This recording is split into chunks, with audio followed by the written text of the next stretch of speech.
Okay, so I appreciate every single one of you once again. And ideally, this is supposed to be a general, a cell meeting for our individual team.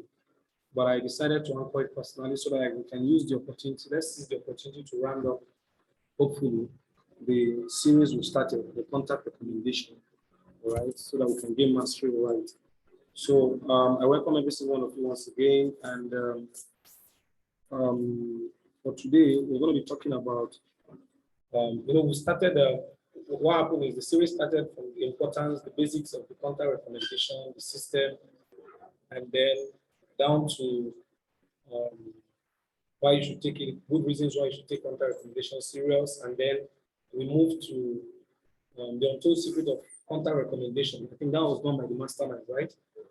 That's the third one, that's the third series, and then the next one was the call, the practical itself, the act of making call, because the reality is most times when people use the contact recommendation system, of course, whenever you see there is no result, maybe the result is so poor, there's always an issue somewhere. And I want you to take note of this. Anytime you use, now, when we talk about contact recommendation, it's not a system. You see, the idea is somebody else will say, oh, doctor, the problem is it's like this thing does not work for me. No. I want you to have the first mindset. The mindset is just know that there's something wrong. Maybe you've not figured it out, but I need to be figured out. Because if it's the same system that has not only worked for 1, 10, 50, 100, 300, 1,000 persons, 3,000 persons, and more, then it means it can actually work for you, but you need to figure out where the challenge is. You understand what I'm saying? That's it.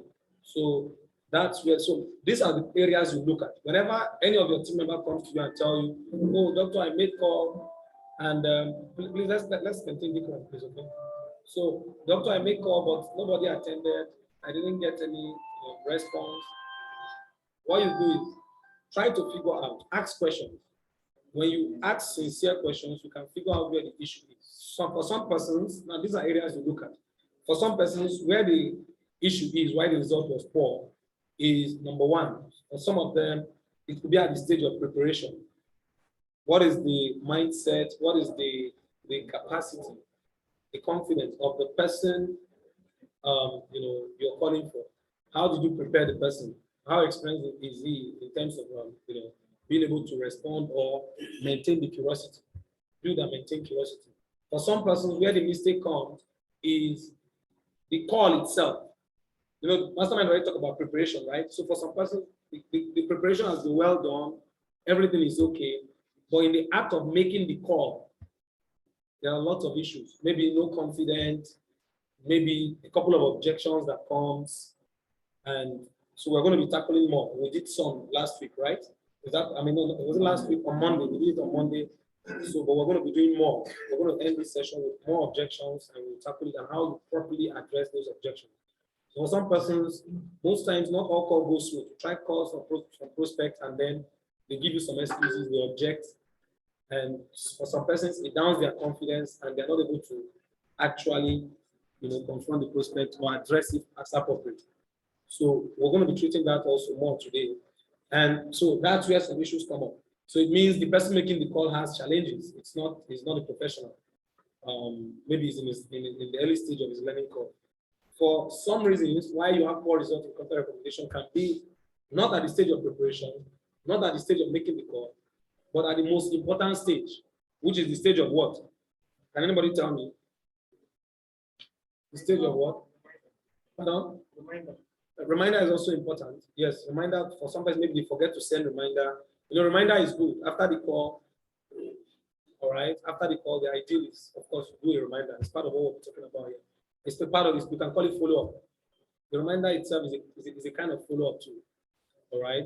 But follow-up itself, what happens after you have made the call?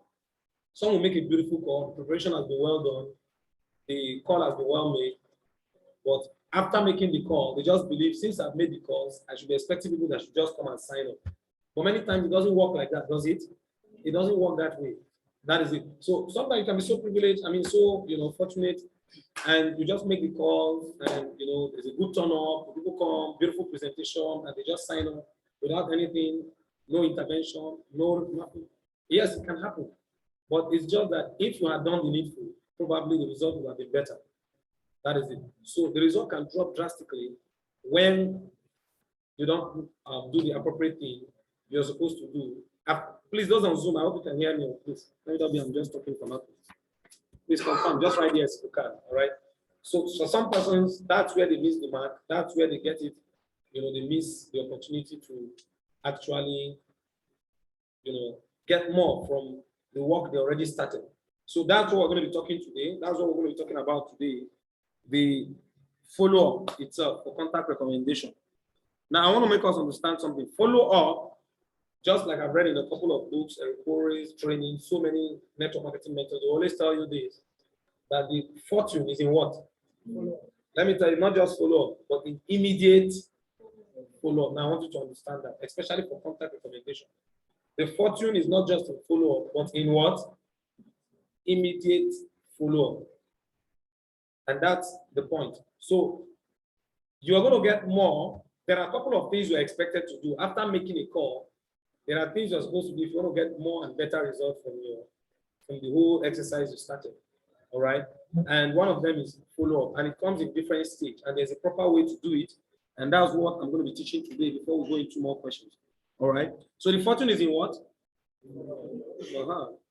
The fortune is in what? Immediate follow-up. I want you to have that at the back of your mind. All right. Have it somewhere entrenched. Immediate follow-up. Now, you see, the best time to bend an iron is when it's red hot. If you go to blacksmith, they don't just take an iron and start hitting it. They put it on the fire. Once it's red hot, then it's relatively malleable. You can actually, the malleability comes up more. You can easily bend it compared to when it's tough. That is it. So what it means is, and if you leave the iron, yes, you've heated the iron and you leave it, and then to come back after a day, or after 2 days, or after a week. I heated it last week, so let me just bend it today. You see, most times it doesn't work that way. All right? That is it. That's why Eric will tell you follow up exposure to what? To exposure. The essence of exposure is to hit the iron. That's the essence. So you show someone the opportunity. The ideal is that point is red hot. That's why even the way we do the presentation is in such a way that after the presentation, all right, you want to create some level of urgency so that you don't give room for procrastination. Procrastination does not help. In fact, let me tell you the truth. If you give room for procrastination, just forget it.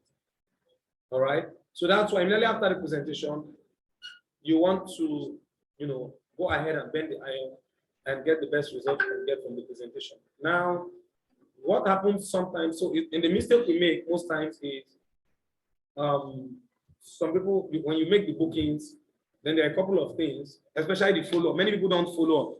And I want to tell you something. Follow-up, like, of course, we already mentioned that the fortune is immediate follow-up, which means you need to follow up immediately. But the essence of this session, of course, we already know the importance of follow-up. Generally speaking, Eric said exposure to exposure to exposure. That's the general thing in follow-up. And he gave steps. Please, can anybody remind me on those steps in follow-up? Generally speaking, not just a contact recommendation. Number one is to what? When you're following up a prospect, the first thing is what?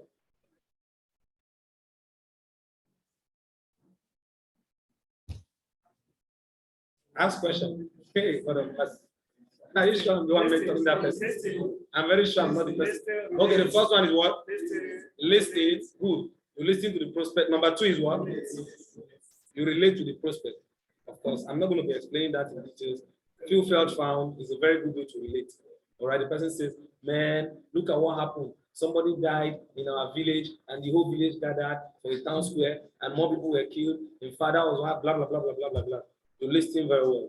Most time when you listen, you're going to get some pinpoints, things that matter to the person, and you know where exactly to focus on. All right, that's the importance of listening, and you can listen with questions, subtle questions. The person is telling you, oh, this is. Now it's very good to please let's pay attention. Please, if we have anything we want to do, please not here. Please, I beg you. All right, please pay attention. Now you listen carefully so that you can spot pinpoint what matters to the prospect. See, when you want to get a person to really connect with you, sometimes it's good to focus more on what matters to them. You get their attention more. So you relate to them after their predicament, and then most times you connect with people more when you can tell a story that relates to their situation, right? I think we've been doing some of this. We've been doing this. Then after telling a story, you've been able to connect with them. Then you ask a question. It's a magic question. If I would you, or as the case may be. Now that's it. Now, if I would you can mean something like this. If I find a way to see that you get the first day category, we'll just make your payment now. We'll just start immediately. All right. Or if I would be able to work this system out with you so that you don't face, you don't have to go through the street hawking like you did in your last network marketing business. So would you give this a shot? All right. Okay. If I would talk to leaders to support you one way or the other, would you take this serious? Would you take the privilege serious? Now, in that case, you see, it's not about making the person pay now. It's about getting the person to another exposure. So with that, I can get the person to quick starter guide. Now, the essence is this. Whenever you want to close, let it be that to some degree, there's a level of exposure already created. Then you can close. But if it has been long, the exposure has taken long, a day, 2 days, 3 days, or more, and you realize that you're talking and the person is not connecting, then most times your best bet is to get them to another exposure. The exposure must not necessarily be the same presentation. It might be quick starter guide. It might be maybe the company's event. It can be anything, all right? That will spark their interest and all that. And then you can do the quick follow-up and an instant close. So it's always easier when you follow up immediately. And this is more specific. That's generally speaking on follow-up. But let me tell you what is more important.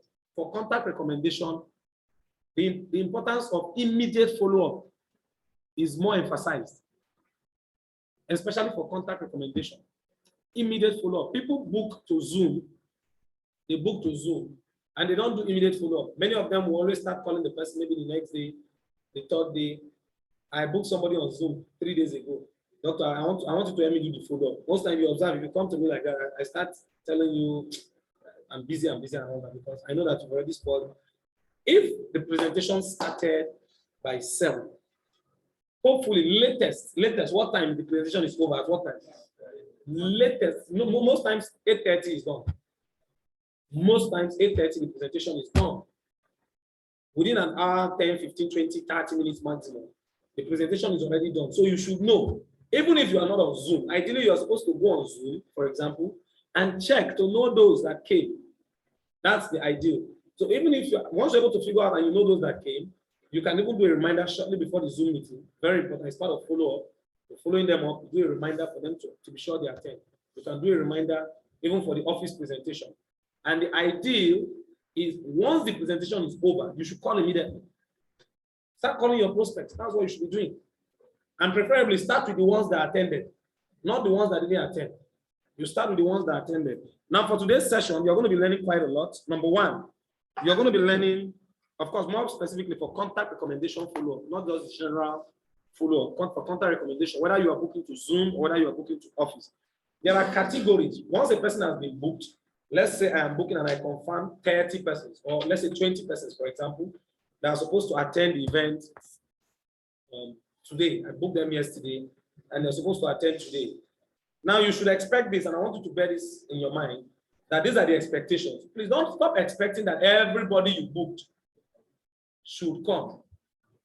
Please remove that expectation. Dr. Omar does not expect that. Dr. Victor does not expect that. Even the most skillful person in terms of invitation knows that invitation is a numbers game.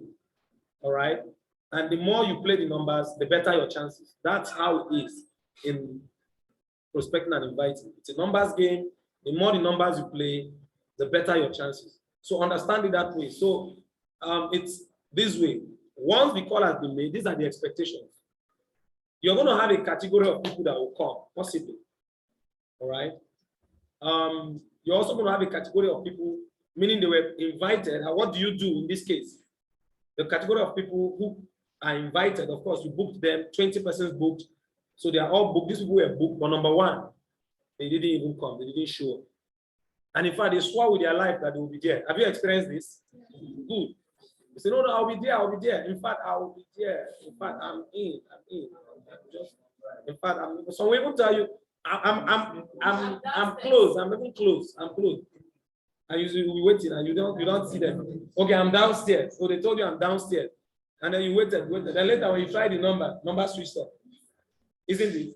Or you call the number, the person is not picking anymore. Well, if you've not experienced this, then it means you've not started making calls. For those of you that have not started making calls, congratulations that you are learning this in advance. All right. So these are things that happen. All right. And you're going to get a category of people who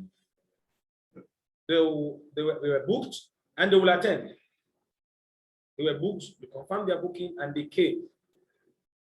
And then you're going to get another category. From this category that came, there are major 2 or 3 categories. Number one of them again is they came, but they didn't stay till the end. I'm sure you've experienced this, right? They came, they didn't stay till the end of the presentation. They attended the presentation, but they didn't stay till the end. And you're going to get a category that came, they attended, and they stayed very well till the end of the presentation. Now, these are all categories. Now, how do you figure them out? Especially because it's easy if, let's say, you are booking to the office where you are present. If I book to this office, I can easily detect the people that came and those that didn't come. Now, how do you specifically detect when you are not present? You are away, maybe you book to Lagos, maybe one of the offices in Abuja, maybe in Abuja, somewhere far away, and you didn't have the privilege to be there. What do you do? This is the essence of today's session, of course, so that you can know how to figure these things out and you know exactly what to do. It will interest you to know that some of these things, I should have cut my journey short by learning the proper thing to do for, earlier. But at some point in time, what happened was, I was just doing some kind of trial error and all that, but it wasn't necessary.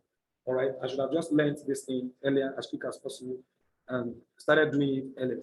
So let's start with the first category. When you book a person, are we ready? Yeah. Beautiful. Now, when you book a couple of contacts, 20 people booked, for example, and let's say you are booking them, I'm taking the instance that if they are within the office, it's easy to detect. After the presentation, you just go through the attendance list, you can see those that came, and then you start engaging them. Always start with those that came. Those that came and stayed till the end, those are the people you start with. You start calling them, you start closing them, because they're already there. You meet with them. All right? And then you start doing the close. For some of you, the challenge is maybe you book for someone and you don't know the person facially, isn't it? I was booking for Mr. Abubakar, for example, and booking your contact. I know you know your people, but you are not there, unfortunately. Now, ideally, it's better you are there so that you can identify them for me. Please, are we following? The person you booked for, you can encourage him, will you be around so that at least you can help me identify them so that I can actually, make arrangements to close them. And I can even teach Mr. Abubakar, okay, you know what? Because maybe there might be up to 5 of them, and I can't handle all 5 at once. So I can teach Mr. Abubakar, okay, you know what? Encourage them to be patient and encourage them to start immediately. I can teach him just a bit, raise his confidence and all that. So that makes the work even easy for me. But more importantly, his responsibility there is not really to close per se, because he's still learning, it's coming up. His responsibility is to help me identify his prospects in a mixed event. So you can easily identify. So you can get those your prospects, take them to your leader if you are very young in the business and you don't know how to close. But if you've learned how to close, you've understood the power of persuasion, of course, you can go ahead and do it.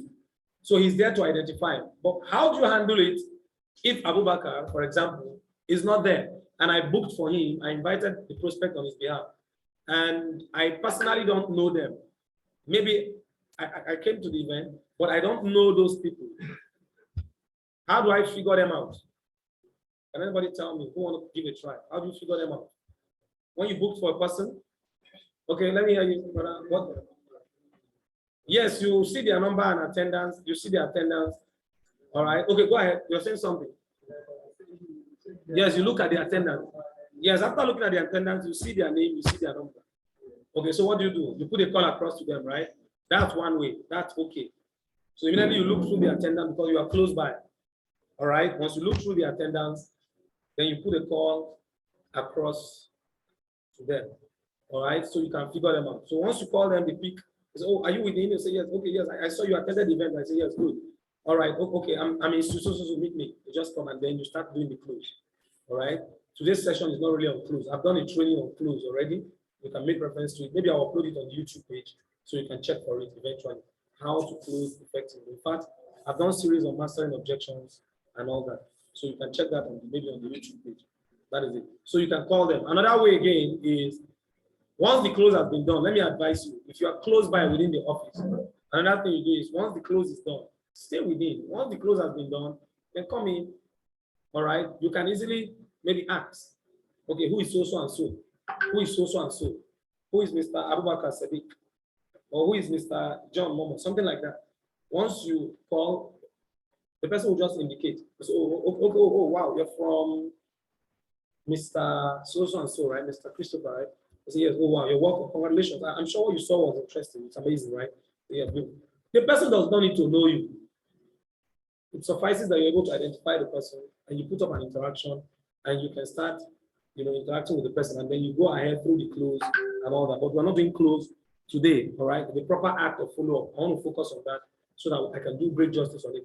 Now, another thing again is, of course, that's the easiest way to identify through the person that you're booking for, through calling the prospect, from their numbers on the register, on the where they log in, and of course, through maybe just asking for their name in the hall. That's any of these that is feasible for you, you can actually do to get the attention of that person. So that solves for the case of the person who attended in an office close to you where you are present, and of course, they stayed till the end of the event. Now, what about a situation whereby they attend and didn't stay till the end of the event? In fact, more specifically, in an office where you are not present. Because sometimes some of you book maybe to Lagos, isn't it? You book to the Abuja office. And sometimes you're not able to go there. Maybe you booked to the Abuja office, you booked to Mina office, you also booked to this office, 3 places at the same time. What do you do? What do you do after making the call? Please don't forget about reminder. Reminder is very key. We've talked about that. And how do you remind? Reminder is simple. You can do reminder calls. For me, most times I hardly do reminder calls because sometimes of maybe time and all that. But reminder calls are fine. All right. And I'm calling to confirm to confirm if you received the reservation. All hands on deck. The meeting is already set to kick off. And but I'm calling to be sure that you receive the reservation so that you're not omitted.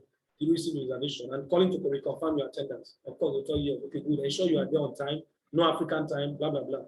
They'll tell you. So it's just a short call. And then once they confirm, then you can go off the phone immediately.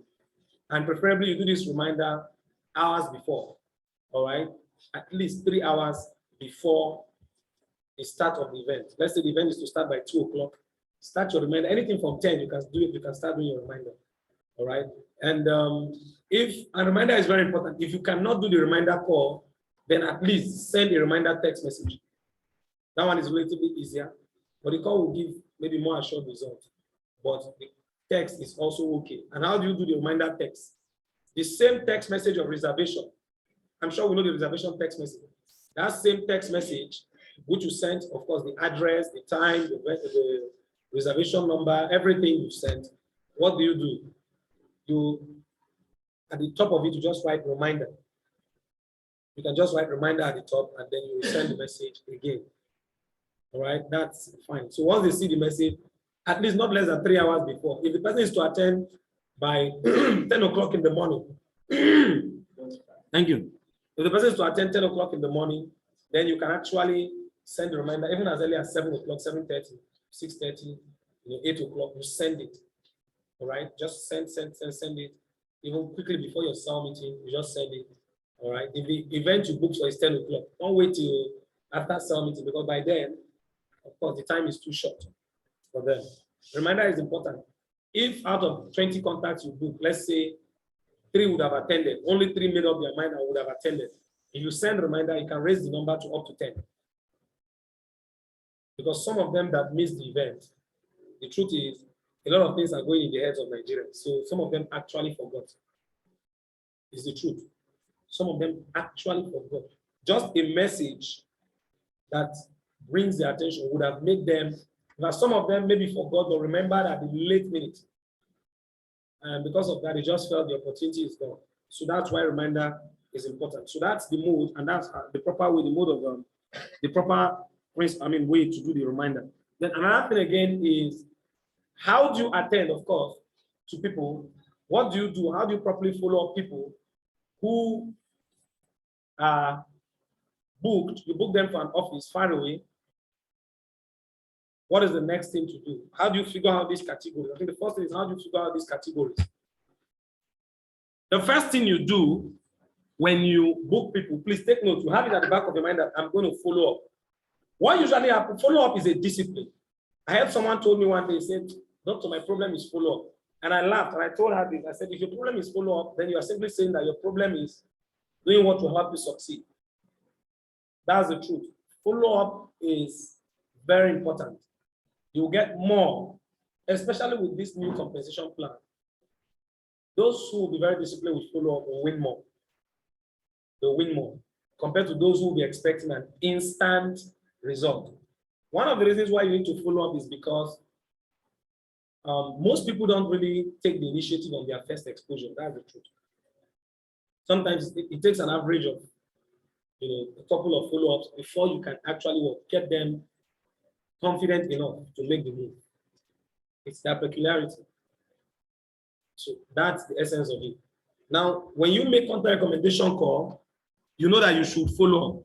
But in the follow-up, of course, you should, so bear that in your mind. If you make 20 calls, it is only normal that you should work. There is need for me to still call these 20 people.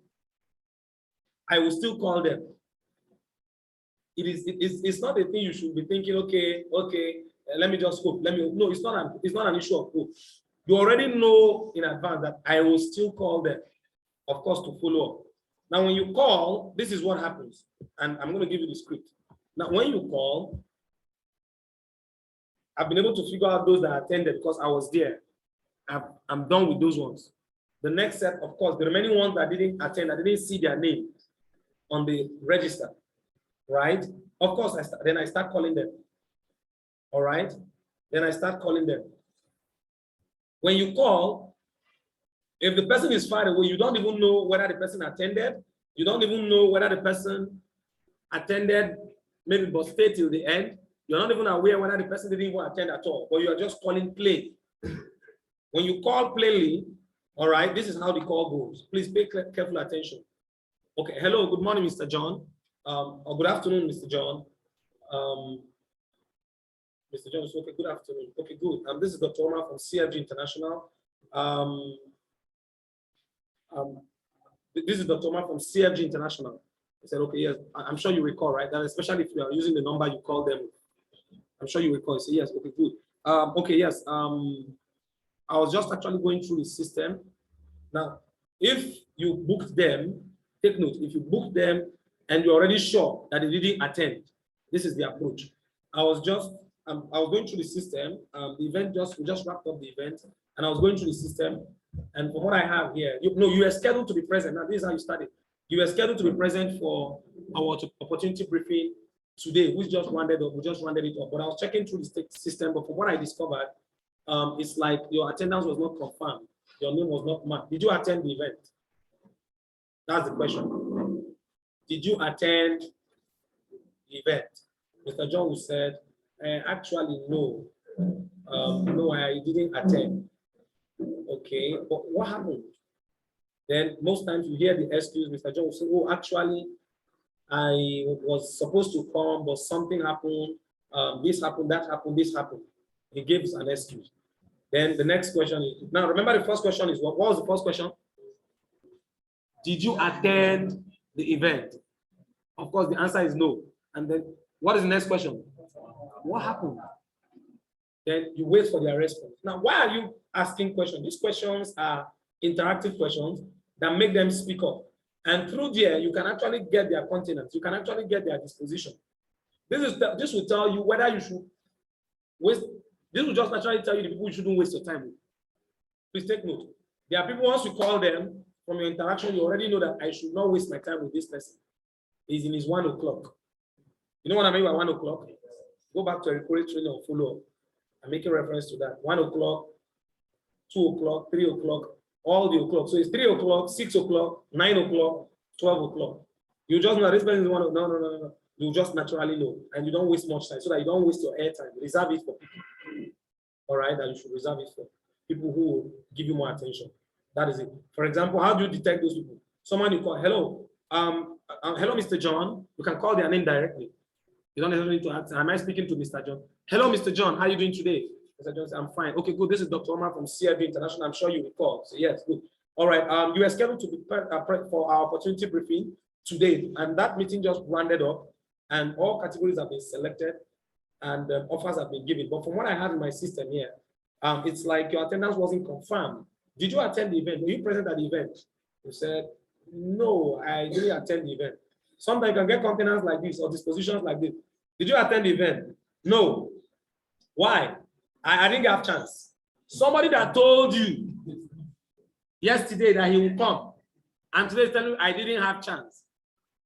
You should naturally start detecting that it's like there is something behind it. Did you get what I'm saying? Please understand it. These are different reactions you get. I didn't have chance. You know, I'm very busy. I'm very, very busy. You understand?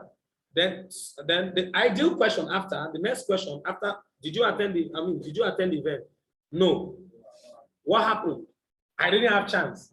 Or some will tell you, oh, actually, see, these are different responses. Actually, I wanted to come. What happened? In fact, when I was on my way, they started shooting people, and eventually they shoot our dog. And our dog, when they finish the excuse, whatever, I'm just giving an instance. Any excuse can be given. You are not interested in the excuse per se. Take note. Your interest is not really on the excuse. Your interest more lies in their disposition. Once you see, you can detect from their disposition whether they are remorseful for missing the event or not. That's what you're interested in. Some of them are very remorseful. You understand? And when they are giving their excuses, the next question that follows is, who can tell me? Let me know those that are doing follow. What's the next question? Madam? Thank you very much. Please give her a round of applause. Please, let's clap for her. If you are not clapping for her, I will not teach you again. Clap for her, please. It means you have been following up. That's what it means. That is the next question. The next question, when they give their excuse, you are trying to what? Amplify the remorse. But you didn't get back to the organization to let us know that you had a challenge. Of course, cutting demands that. If you have an appointment with someone and you know you will not make it again, you should naturally do what? Inform the person. But you didn't get back to the organization to let us know that you had a challenge. Then most times, this is where you differentiate between those that are remorseful and those that are not. Many times you tell, oh, actually, in fact, some will tell you things like, some will apologize directly. Actually, I'm sorry, it escaped me. The pressure was much on me. Some might not apologize actively or directly, but they will still apologize indirectly. Look at an example of indirect apology. When they tell you something like, yeah, in fact, what happened is, you know, the number, it's not that you are calling me, I didn't save the number. Something like this, you might just say, even if they are lying, you don't need to tell them they are lying because you send them text message.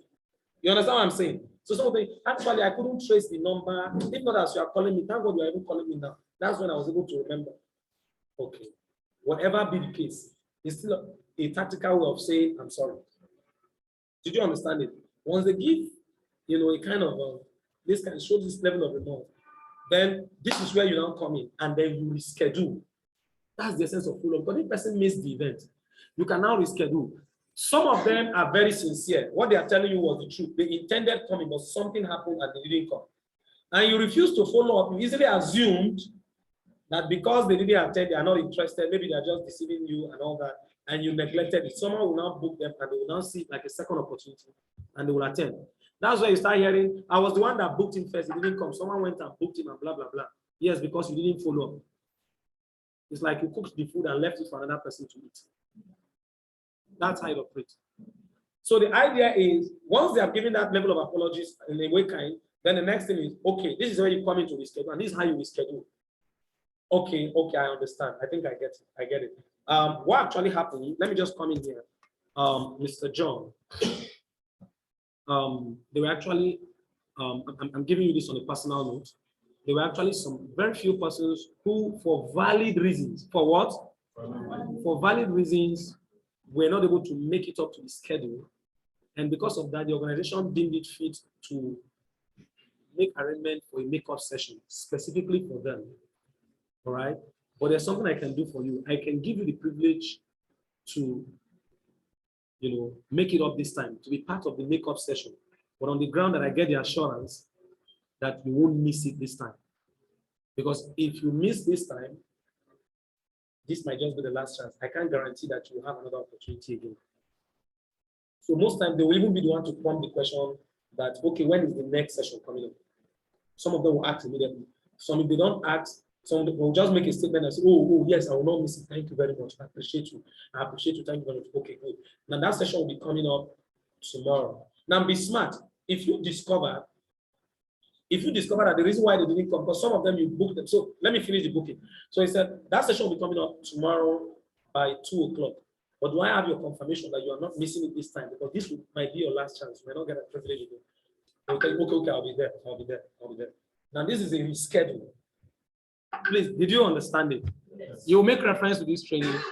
Of course, you have the script. The script is there. All right, the script are there. Get it from your leader, but I will script it so that you can get it. Let me repeat it again. Hello, Mr. John. Yeah, hello, good morning. Yeah, this is Dr. Umar.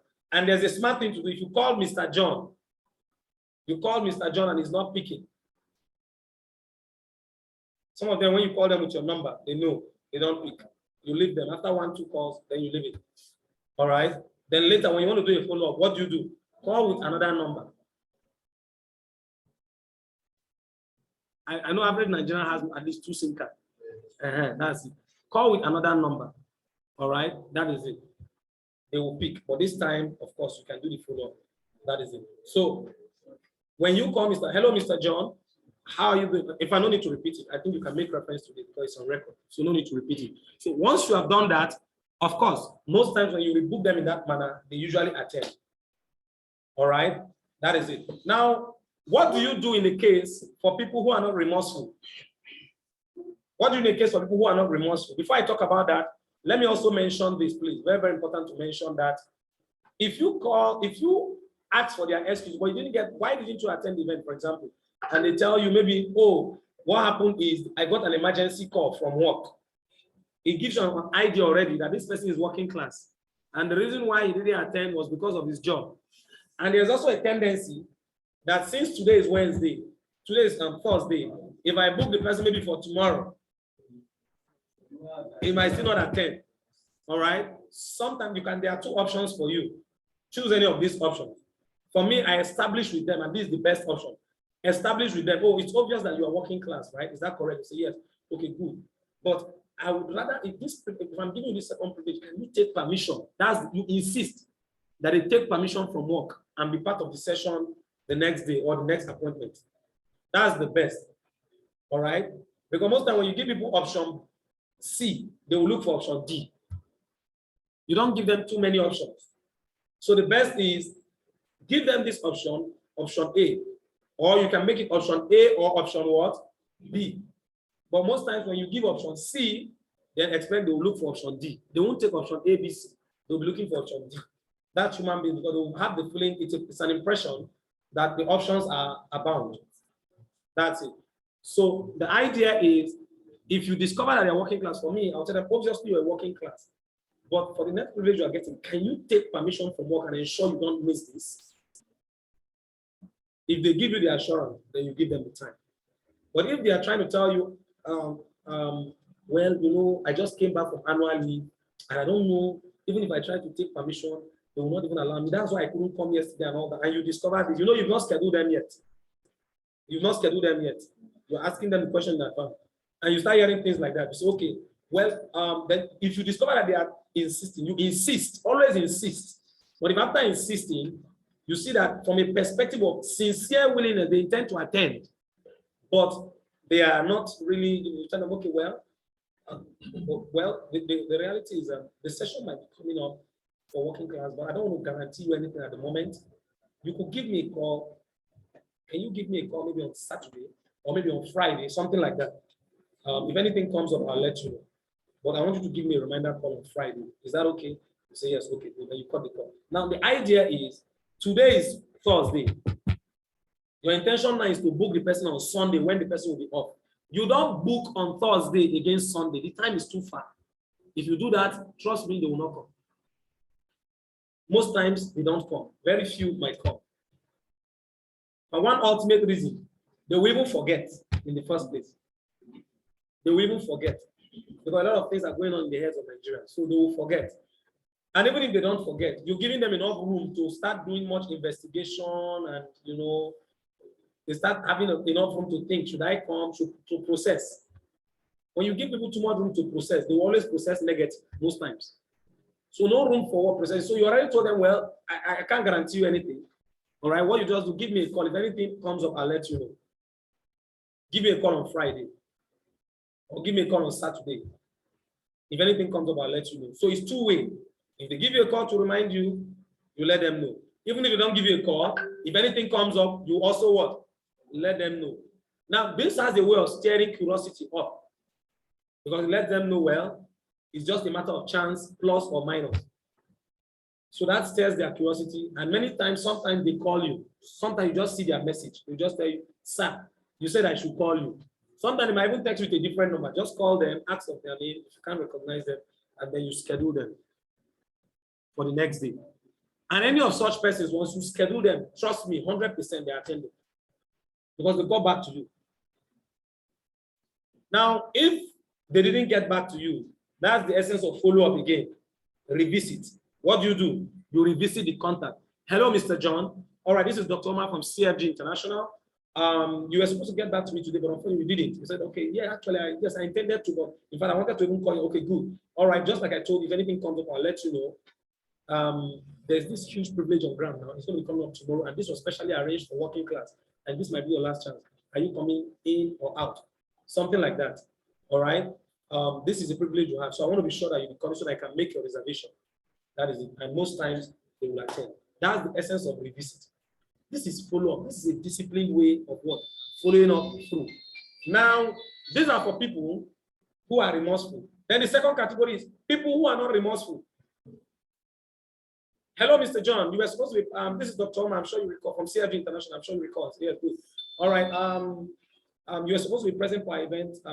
You were scheduled to be part of our opportunity briefing that just ended, some few minutes ago. From what I have, yes, like your name was not Matt. Did you attend the event? No, I didn't. Okay. But what happened? I'm busy. Okay, but you didn't get back to let us know that you won't be able to make it. You see, I don't have chance. So I don't have more chance. So some even, if they tell you I'm not interested, they even made it clear to you. When they tell you, you say I'm not interested, I'm not really interested in that thing. What do? Let me advise you. There are other ways around it, but I won't even teach you that. The reason is I don't want you to waste your airtime. For me, when they tell me they are not interested, they always have a way around it. I will not even teach you that for the sake of this session. All right? I'm not interested. I'm not interested. Why I will not teach you that is because you have 50 contacts on a minimum. I don't even want you to even waste airtime on someone that there are already people that are interested waiting for you. So what I would advise at this level, all right, my leaders know what to do. I've taught them. When the person say I'm not interested, all right, if time permits, maybe in question and answer question, you can ask me, I'll tell you what to do. But for the sake of this session, I'm not interested. I'm not somebody you booked and he's telling you outrightly he's not interested. I don't think I'm interested in that thing. Do you know what that means? You get it? Okay. Now the idea is you cross their name out and move to the next person. Period. That's the only thing I advise you at this level. All right? At this level. Just cross their name. Oh, okay. All right. Then you move on. Then you cut the call and you move on to the next person. But however, if sometimes they give you, it's the same thing. If they see they are not remorseful and they show you that now, that's when they tell you that I'm not interested directly. You strike up their name and move on. But some of them will not give you a direct lack of interest. They won't give you a direct no. They'll tell you, I'm busy. I'm busy. I don't usually have chance. I don't have chance. Even I called, I told even the pen that recommended me, I don't usually have chance. All right. Now, how do you approach this? They've not told me that they are not outrightly not interested. I'm not having chance. But it's a sign of lack of remorse. Because you didn't mention that, then you still ask them the same question. Yeah, but you didn't get back to us to let us know that you won't be chance. Yeah, I'm not having chance. I'm busy. Even as I talk to you now, I'm even busy now. Okay. From your continence, Mr. John, this is a privilege you have, obviously. It's a privilege you have, which a lot of people are, after. And you have this at your disposal, but from your continence, I don't know, it looks very much like probably you simply not really caught out for this because, you had an appointment with us, but you missed it and you didn't get back to us. And your continence doesn't display like you understand the value of the opportunity you have before you. May I ask you this, please? This is an opportunity a lot of people are looking for. Should I just remove your name from our system and give your opportunity to someone else probably? Or do you really want to take this as an opportunity so that you can benefit from it? Give them the option. In this level, this kind of person, most times will tell you, I don't know, you can give it to somebody else. Once they tell you can give it to somebody else, you help them blot out, yes, I'm not interested. And then you strike the animal and move to the next person. There is no hard feeling about this thing now. This is what I do. There is no hard feeling. That's why you have 50. Some of you have like 50 contacts leading to 250 contacts. And you are killing yourself over one person that is telling you is not interested. It's unnecessary. You help them bring out the no. But some of them, immediately you mention that. Why you mention that is because sometimes when you mention that, it makes them behave. Some of them will now tell you, no, it's not that. No, calm down. It's not like that. You understand? That's where you see some, because you can't really detect. Some of them, they are just under pressure at that time. It happened to me yesterday. Okay, how did it go? Okay. What do you say to the organization about? Meaning, maybe when you called him, he was under pressure. So maybe when you call them, maybe at that time they're under pressure, so many things going on in their head. But because of the way you spoke, some of them, okay, you won't understand. As I'm talking to you now, it's not like I'm not interested in this thing. But it's just that at the moment, there are so many things. Okay, even as I'm even talking to you now, I'm not even supposed to be, you understand it? Then that's where you still know that this person actually has some level of interest. And then you can leverage on that. And then you can still eventually schedule them. Please understand this. This is follow-up, how you reschedule. All right. And then, please, are you learning something? Good. You can always make reference to this. Now, that is for those that didn't attend and you've been able to discover and they are not interested. You move to the next person. And they are interested, then you reschedule them. They didn't attend the event, of course, then you reschedule. All right. Then, I also want to tell you this then. How about the category of people who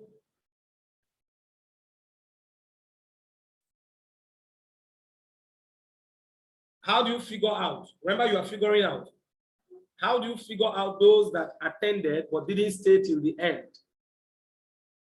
Please, does anybody know? Who can tell me? Some of you have been making calls. How do you figure out those who attended but didn't stay till the end of the event? Thank you very much. That's a perfect question. Perfect question. I mean, perfect answer, I mean to say. Perfect answer. Now, this is it. When you schedule them, the same procedure. Hello, good morning, Mr. John. This is Dr. Omar from C2LFG. I'm sure you recall. So, yes, good. All right. You were scheduled to be part of our event, our opportunity briefing that just ended shortly. Were you part of the event? They'll tell you yes. So, before I tell you, did not understand this. It means all the people you called initially and booked, you are recalling them. Because somebody will be asking, doctor, I don't know this follow-up. You know, as I booked them, I don't know the one that attended and the one. You don't need to know the one that attended and the one that didn't attend. If you know, fine. But even if you don't know, you can still figure it out. It's the discipline of recalling. You were scheduled to be part of an opportunity briefing. Were you present for the event? You said, yes, I attended. I was there. I was in the meeting. Oh, wow. Wow, that's great. Congratulations. But so what category were you selected for? Which of the category offer were you selected? Don't ask them, did you stay till the end? And don't ask them, did you make payment? Because some of them didn't even have an idea that it's even a business. Maybe they came, maybe they logged in on Zoom, for example, and they were talking about technological advancement, and then they were interested in the meeting, but their battery went off. Or maybe network threw them out and they couldn't get back in. And then they are still interested, they are curious. But now you are not asking them, did you make pay? How much did you pay? Oh, the person will be like, okay, so you mean all this grammar they have been speaking, that means if I stay to the end, I have to pay money. Then even if you now discover that they didn't get to that point, you can't get them to another exposure most times. It becomes difficult because let me tell you one very common thing about Nigerians. Anywhere an average African man, is general for human beings, but more peculiar about Nigerians and Africa. Anywhere, most times, they know that where they are going, they know that they are sharing free food, free money, free incentives. You don't even invite them. You don't need to invite them. Invite one person. He will come with what? With his team of battalions. But anywhere they know that they are going to give some level of value, they are going to give contribution. Guess what? It's very much difficult for them to go. They will make excuses. So if they get the impression in advance that I will have to pay money, it becomes difficult for you to schedule them for another exposure because they already have something in mind. So the unwillingness naturally sets in to take a look at the value. The only reason why people look for money, even when people don't have money, when people know the value of this, when they don't have money, they even go ahead to borrow money to start, isn't it? Yeah, that's because they've gotten the value. They understood it. So if they understand it, the money is not a problem. But if they know about the money in advance before understanding it, then most times they become unwilling to even understand it in the first place. Some of them will tell you things like, don't worry, when I have money, when I have money. Even in the next 6 years, some of them might not even take a look at it. So the perfect question is, what category were you selected for? Which of the category offer were you given? Which one did you benefit? Some will tell you none. If they tell you none, it's why? I mean, did you state? It's like you didn't state till the end of the event. Then that's why you didn't benefit from it. Then they will start confessing. Most of them start telling you, yeah, actually, my network threw me out, or actually, I was inside the hall and I got an emergency call and I had to leave. Most times, the next question I ask them, oh, okay, I understand. But at what point did you leave? What did you get from the event? At what point of the meeting did you leave? Now, what you want to detect is this. If they got to, how do you become a connector, matching bonus, direct connector bonus? If they've gotten that part, whether they saw the testimony or not, they didn't stay till the end. Your next bet is to close. Close and get them to make payment. Did you get it? Instantly, you want to close. Now, if they didn't get to that part, you discover that, yes, they were talking about those different revolution. They will talk about Mark Zuckerberg. Okay. But when you taught how to generate, how you can make income from out, don't ask them, did you get to the place where you are to make payment? No. Did you get to the place where you were taught on how you can generate income, how organization can benefit you and you can generate income? Did you see the difference? Did you get to the place where they talk about how you can key in, how you can make your payment, how you can, the account you can start with? That's not the question you should ask. No. Did you get to the point where the consultant talked about how you can benefit from our organization, how you can generate income, how you can make income from our organization? Did you get to that point of it? You said no. Okay, wow. Then in that case, your best bet now is to what? Reschedule for another exposure. You can use the same procedure like I taught earlier. That is for people who attended but didn't stay to the end. So that's how you figure them out and then you reschedule them. If you figure that they've seen the business, they understand it, all right, then you go ahead and do the close. This is not a closed class, but of course, you know how to do it. You make reference to it. Once, oh, wow, I'm sure what you witnessed was interesting. Okay, so which part did you find most interesting? Which part did you like the most? They tell you, okay, wow. So if that's the case, then some will tell you, man, I like that. The one I like the most is the lowest one. That's 79,990. Oh, wow, really? Okay, in that case, let's just get you started with that. Don't tell them about the big one. Oh, you like that one? Okay, let's get you started. All right. The only way you push people to do the big one is when you already know their capacity in advance. You know that this person is capable of doing it at one account, then you can insist on that. But guess what? I'm interested in that small one. If I want to start out the small one, okay, good. Let's get you started. Just make your payment. The simplest way to close is tell the person, let's get you started. Let's get you started. So how are you paying? Are you doing transfer or do you want to pay cash? Just ask them the question with confidence and they'll tell you. All right. If they have any question or concern, then they will start telling you. Then you now talk about how you master the objections and every other thing. Please, are you learning something? Yes. Don't play with this session.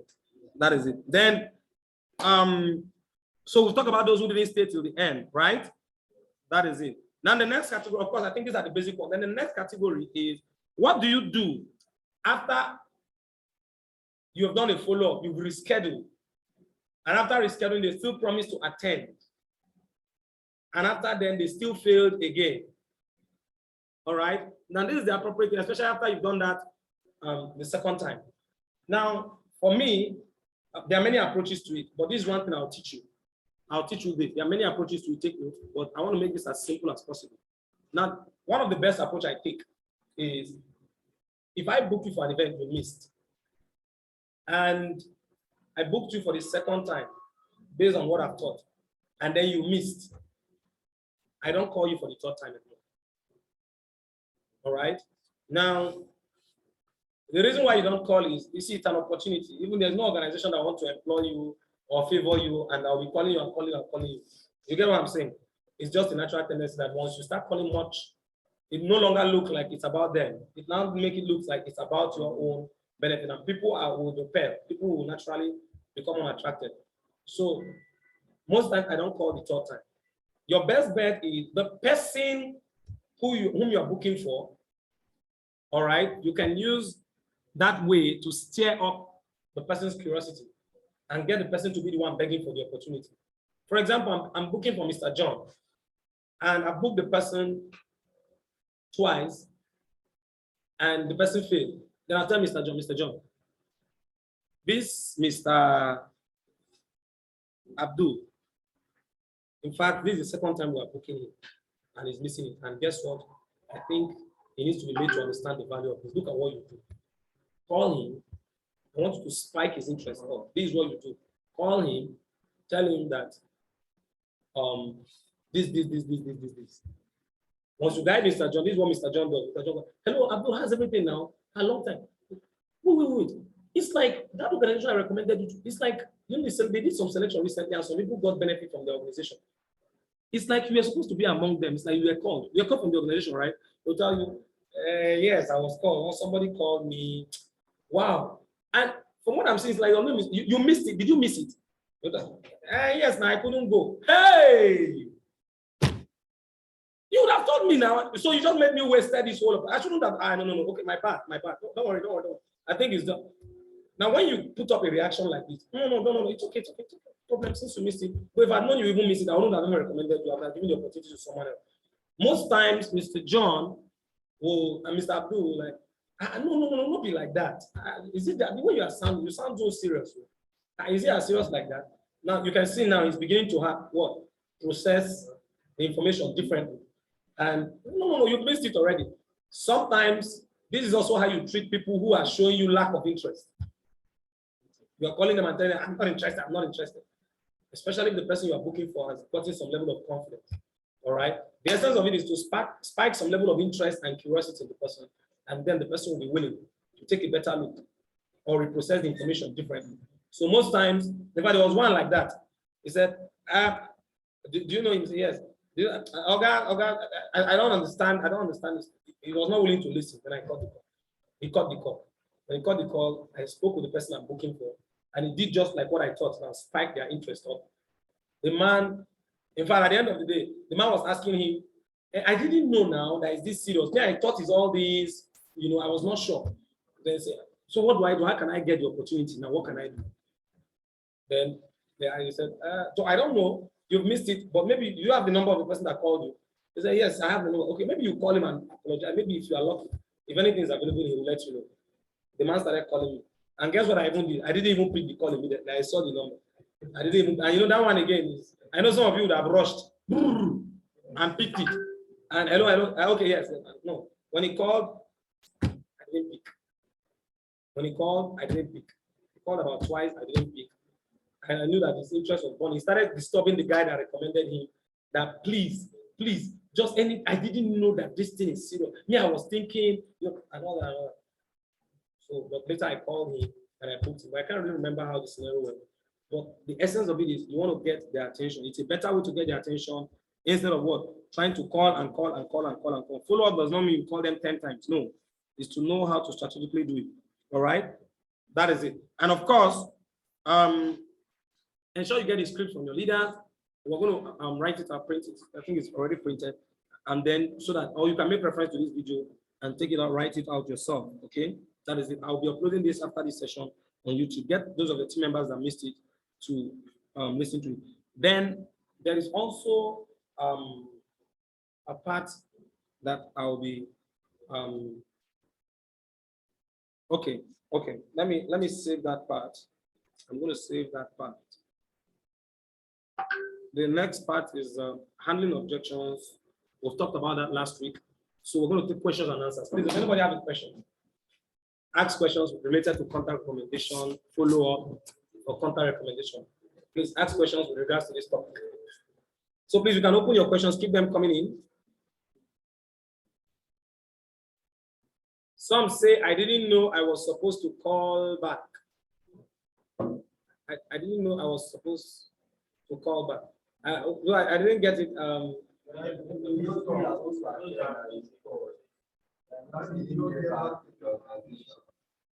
Okay. I didn't know I was supposed to call back. And it's still an apology. It's remorse. You understand? If the person says it, oh, okay, I didn't know I was supposed to call back. Now look at it from, what you're looking at is the person's disposition. So when you say the person is remorseful, you will even detect it from the tone. You understand? You detect even from the way the person speaks. That's it. So, okay, does anybody have a question or concern? Maybe objection related to counter recommendation. So let's use that to close this session. Okay. To inquire when a prospect you are following up tell you that I'm not interested.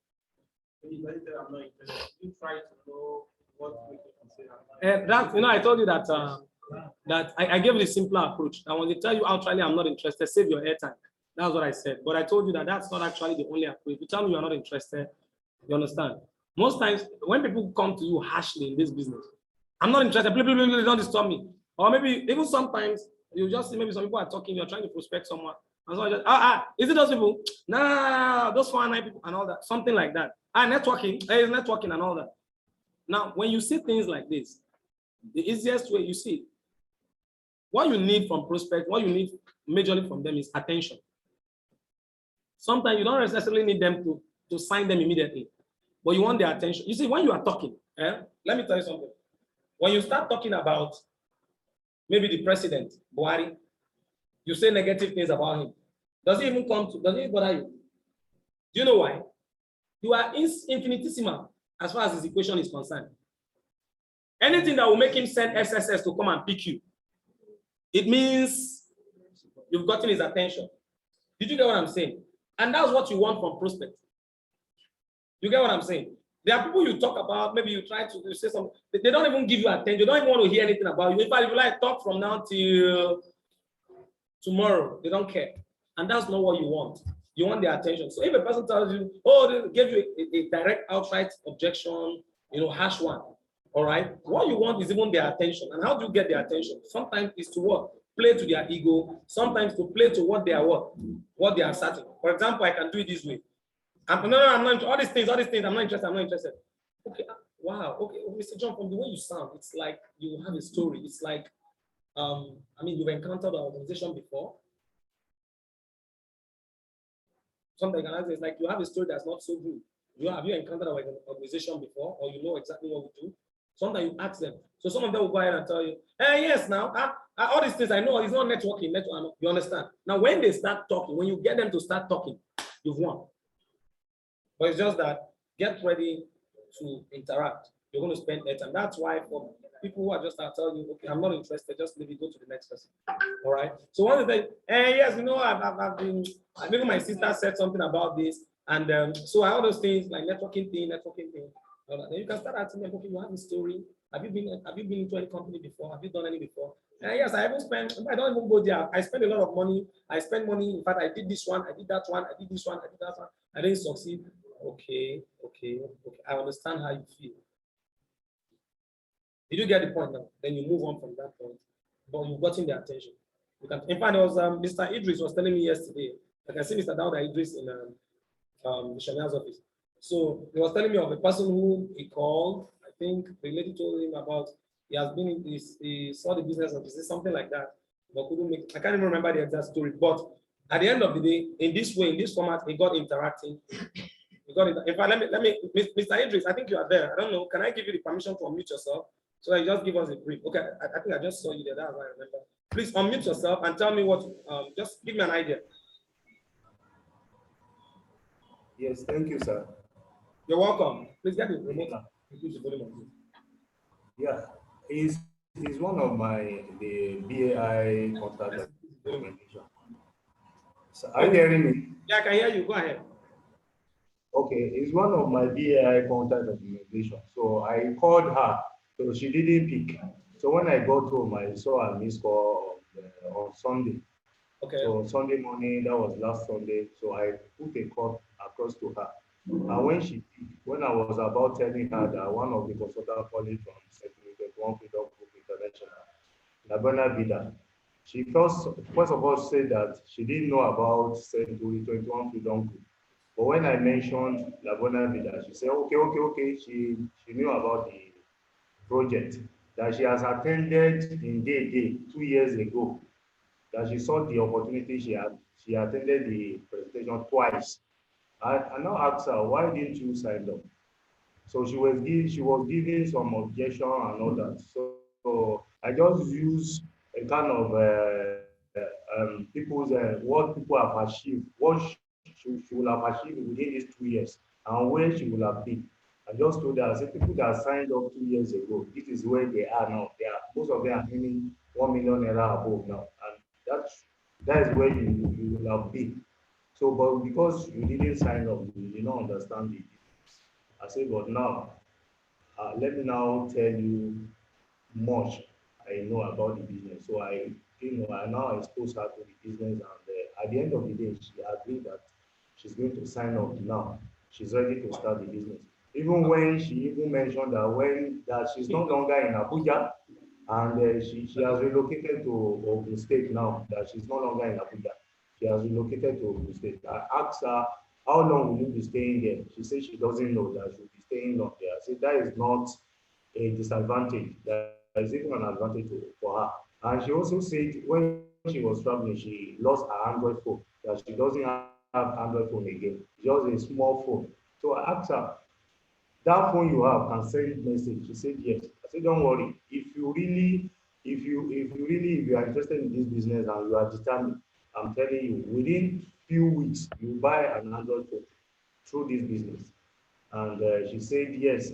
Now, and I told her that, see, when you saw the business 2 years ago, the business have moved to another payment plan. So I explained to her, this is the present payment plan, and all that, and all that. So So at the end of the day, what it means is even at the end of the day, this is going to start with 79,990. that's a single account.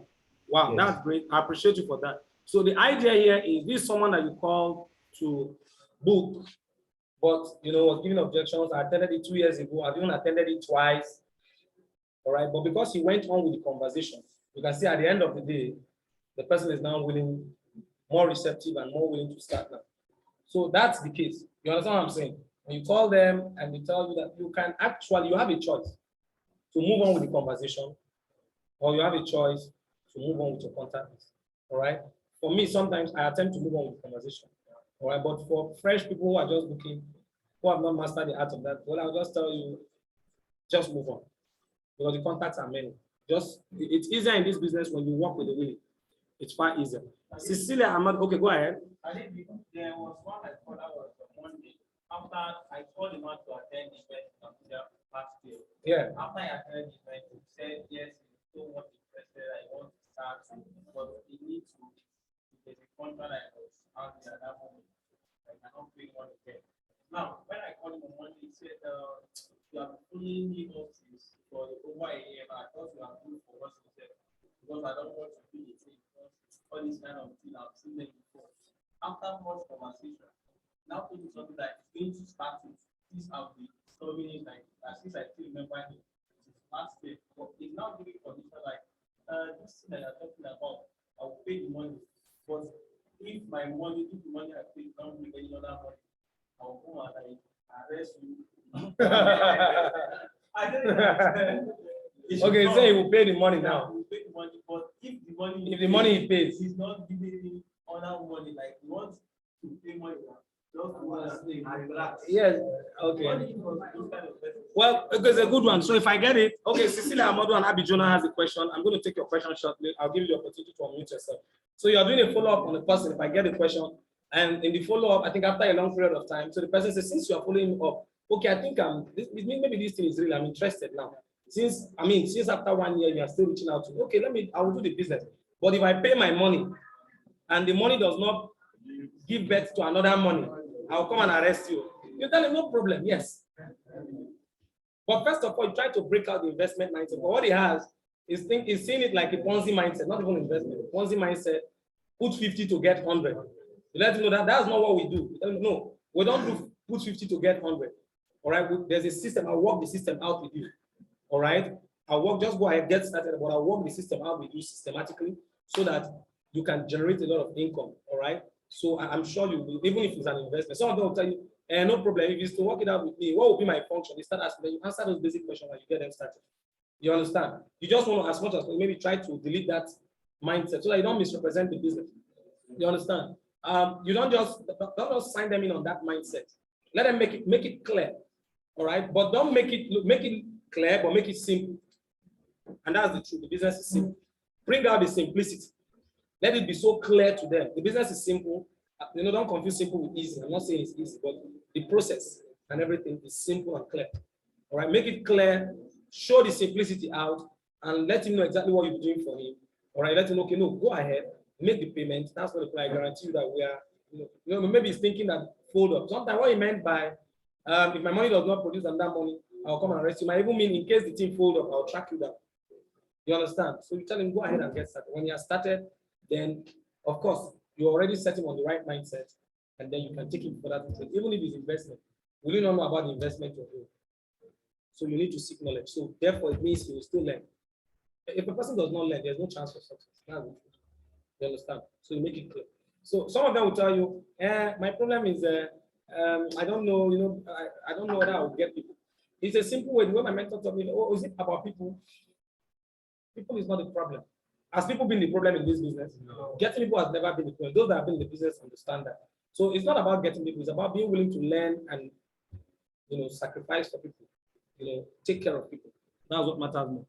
All right. So you tell them, okay, if that's your challenge, then there's no problem. So for me, if a parent tells me that I don't even waste my time, I just, no, if that's a problem, if that's your challenge, that's not a big problem. Getting people in our business is not a problem. We have a system. In fact, what I will even do, sir, I can support you with 1 or 2 persons. So if you get started now, so get started, let me support you. So it's a promise I made. If I made that promise, then I'll fulfill it. You understand? So that's it. If you know you are capable of fulfilling it, then you can make. But if you're not capable, then you can actually find other ways around it. Okay, that's it. So let me start with Cecilia. Cecilia Amadou, you can unmute yourself. Ask your question. Okay, Cecilia, go ahead. Good morning, sir. Good morning, Cecilia. You're welcome. But this one, you're not your yes, video. Sir, thank you. Why is your video not on, Cecilia? I don't know why you're not on in your video. Maybe you are sleeping, you're still sleeping. Maybe you're asking your question from your bed. Okay, good. You can go ahead now, Cecilia. Let's hear you.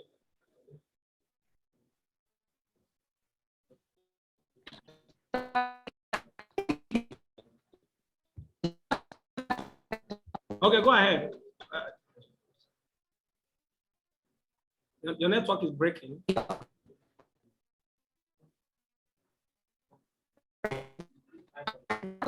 think the network is breaking, right? Oh, okay. Off your video. Okay, just put your video up so that it will start challenging. Okay, good. Ask your question now. Let's see. Okay, sir. I said I was prospecting 2 of my friends. One is in Abuja and one is in Lagos. Okay. So the one in Abuja told me that he doesn't need anything that will stress him right now because him is already a landlord in Abuja. He has money already. So he don't need anything. That business that I'm trying to show him, that opportunity, he wants to see the opportunity because he's already rich. And this one just have one single safe container. He just finished building. So he feels he has already made it. And the one that him is working, he's doing well now, that they pay him $222 in a week. So I calculated and tell him how much is that. So I shouldn't even bother myself trying to show him the opportunity because he's okay with where he is. So I don't know. Should I just forget about them, or I should just keep pushing to show them the opportunity? Because I feel they need opportunity, but to them, they feel they don't need it. And to me, I know they need it. So what should I do? Good question, Cecilia Amadou. All right. It's a good one. It's a good question you just asked. I believe we all got the question, right? Good. It's she's dealing with actually high class prospects, maybe in a way kind. But some of them, it's not really high class prospect per se. It's just we have ego sometimes. Depending on who that same person, if somebody like his pastor, or maybe his imam, or maybe his boss at work showed him this opportunity, he won't say that. Sometimes if you look at the relationship between, you understand, the person prospecting him is looking at that person like this person is not up to. I mean, look at you are showing me opportunity. It's just like the question someone asked last week, where the person asked that this person that you say that he recommended me, I used to bath her when she was small. But I think somebody asked that. Yes, on Monday. Yes, he said this person that you say is recommending me. I used to bath her when she was small. You know, so Prospect have ego. You understand? Prospect have ego.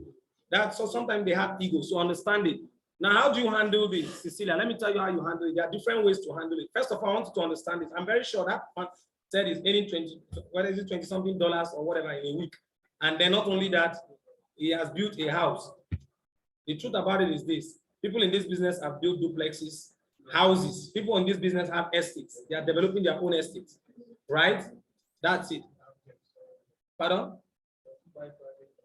People who buy private jet, yes, even though I don't know of any yet, but guess what? People in this business already are developing their estates, and I'm one of them. So I don't know how rich he is. I don't know how rich he is. Well, he might be so rich. I don't know how rich he is. Is he as rich as the governor of Benue State? Well, I would assume that he's not as rich as that. Do you think he's as rich as the current governor of Benue State? Or is he as rich as Obasanjo? All right. And it's not about how rich you are. Real wealthy people don't turn blind eye to opportunity.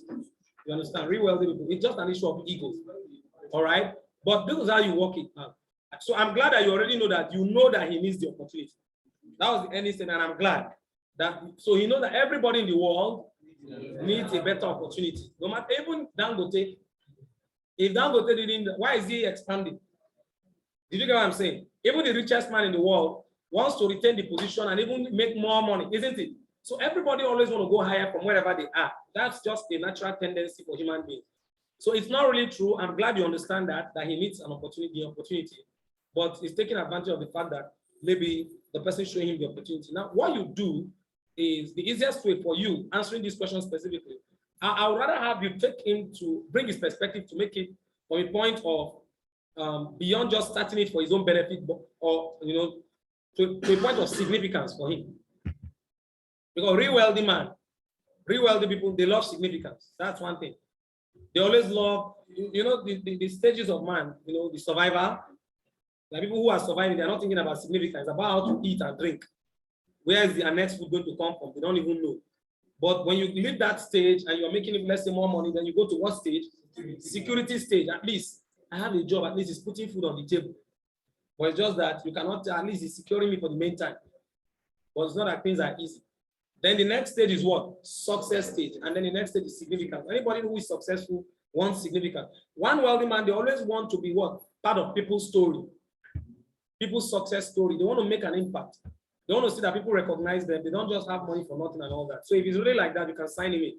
Just let you know, yes, I know you're already successful. That's why I even showed you this opportunity. That's why I'm giving you this privilege. Because what I see, we have, you let him know of our elite. Let him know of the people that matter, that are part of our organization. You can sell that, let them know, look at this person is this. Look how rich he is, but he's part of this. Look at what the governor of Benue State is doing with this business for the youth and the different people in Benue State. So you can see, it's not because he's not even joining the business because he needs money only, but through this, look at the way they are appreciating his effort and all that in that level of empowerment. So I think that's even a good one. You can take a look at this and use it to work. Empower. So you can make him view that. Especially for those that will tell you, I like the business, maybe they've seen it and they like it, man, but I don't think I will have a chance. I'm a very busy person. I can even do 31 account. I can do 10 times of 31 account. Then do it for yourself and do it for people under you. But let me tell you, most of them, now marks that they make. So Cecilia, I hope that answers the concern.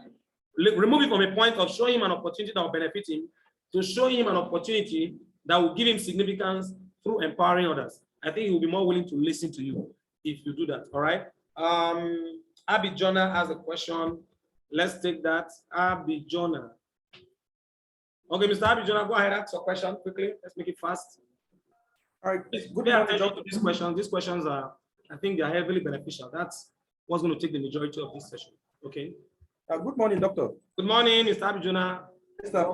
My question is, I have a downline, and is a woman, although he signed up with Delivers. Okay. And she didn't sign up for herself, for her daughter, who is staying in Lagos. And he says that that I should try to educate her daughter to continue with the business. And along the line, I've been trying my all possible best by calling her to attend the meeting, everything that is supposed to show her for the first time, like quick starter guide and all that. And she didn't attend. And I go back to her mother and I told her what really happened. And she too, she said that she can't participate with me, that he wanted that her daughter to continue with the business. And those things is going, I will be running to that lady in Lagos, in calling her and come back to her mother. And none of them is interested in the business. Yes, Or I don't know, okay. really know how to handle the issue. Okay, good. Mama is interested in the business. She has made the payment, but she's not really cut out for the activities. She wants the daughter to take charge. And the daughter, well, I think the question I'll ask you, why is she not taking charge? I mean, what's her complaint?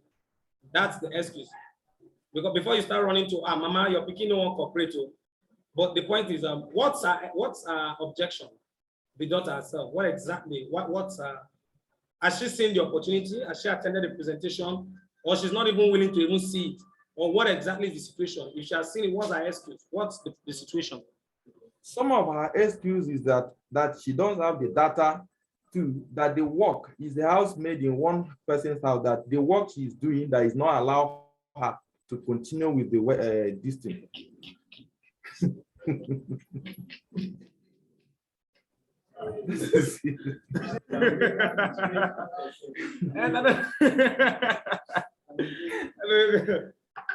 Okay, so data, and she's very busy. Yes. All right. But you know, we did, if you check the early part of this series, you know, we started with the psychology of the system, right? And where we talked about nobody is too busy. It's just a matter of what? Priority. Just a matter of priority. That's it. So once you see people who are telling you I'm busy, no, it's just that they don't want to give you a priority. So to her remaining a housemaid, and I don't even know how much is her salary, that's of more priority to her. 15,000. Okay, 15,000 is the salary. And what is the least amount to make here for connecting one person? The least amount. 20,000 naira. Meaning, even if she stay here, as if she has her freedom, only one person a month. Let her just connect only one person every month. She's already making more than her salary. Just one. But you see, the truth about it is that's our function. Our responsibility is to educate people to a level of understanding. The truth about it is this: our problem is ignorant of the opportunity she has before her. So that's where we put in the work. All right. The work here will be: has she seen the business? Actually, has she even watched the video? Has she attended the presentation? Has she even done that yet to understand the business? Yes, sir. I sent the video to her. The presentation video. I'm sure she has not watched it. Has she watched it? I guess she told me that she watched everything. Did you try to inquire to confirm it? Because sometimes they might tell you they did. I hope you know Prospect Live very well. Are you aware? I'm letting you know this. Prospects, not all, but many prospects, it's ego. Sometimes they just say, have you watched it? Yes, I've watched it. And sometimes it's true that they watched it, but they didn't watch it today. So some will just watch it skipping. Some will just watch only the beginning. When they just see, one up, they'll just cut it. You understand? So sometimes prospects are not so true to their words. So you will try to inquire. Now, what you do is, if data is an issue, for me, I think the mother has to come in. If the woman can do DigiVas is 500,000, $500,000 now. Yes. Yeah. So if the woman can do DigiVas, it means she can support. So, madam, Mama Miriam, if Miriam say a problem with data, please help her with data so that she can cooperate with me. You understand? So I sent data 2 times, 2,000 naira data to her myself. Okay, you even send her. Yes, 2,000 naira. You know, they say that in this life, some people have shoe, but no leg. And some people have leg, but they don't have shoe. Some people are struggling to even, they are very serious in this business, struggling to get money for one account. And somebody, the mama opened 15 accounts. DigiVas, buy $500,000. Do this business.